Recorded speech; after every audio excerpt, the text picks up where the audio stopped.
So in chapter 14, we have a type of an energy diagram for reactions known as the activation energy diagram. And so what this does is that it maps out kind of amount of energy being put into or coming out of the system depending on the kind of reaction over time, or just the progress of the reaction if we kind of go from left to right, from the reactant side to the product side. And so we have a couple of pathways that we can look at. One, which is exergonic, which is a spontaneous reaction. This releases heat, entropy increases. So we start off with the energy of the reactants at a certain level. Then we have to put energy into the system of some sort to make the reaction happen. And then when it's all said and done, we've had net outflow of heat, thus outflow of energy, and we come to our products where everything is kind of at equilibrium. So thus we'd have a zero Gibbs change in energy at that point, where everything's at sort of a stasis. The other type would be endogonic, and this is where we have to have a net increase of energy to make this happen.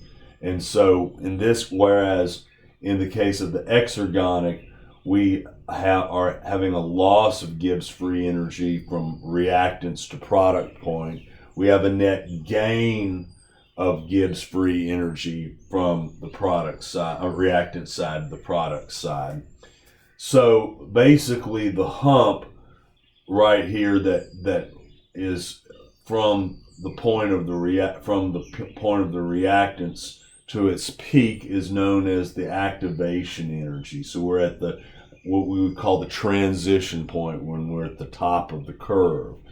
Why do we need this activation energy? Is because it takes strong collisions between molecules to break their bonds. To make strong collisions, there needs to be greater kinetic energy, thus increased heat to make this happen. It doesn't matter whether it's exergonic or endogonic.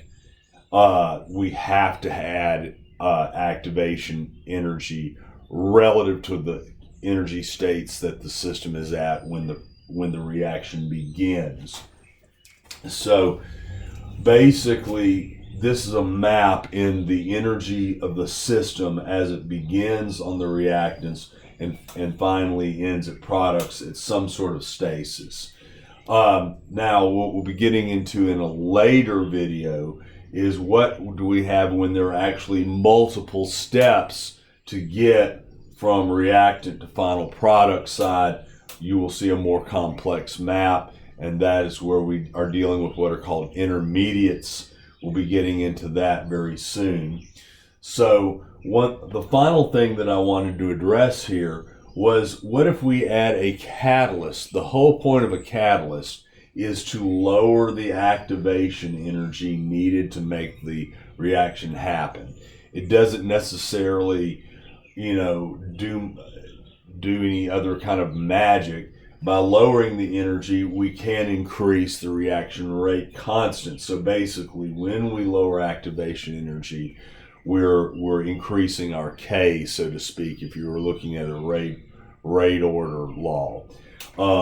So when we have an uncatalyzed reaction, it requires more energy. When we have a catalyzed reaction, we have less energy.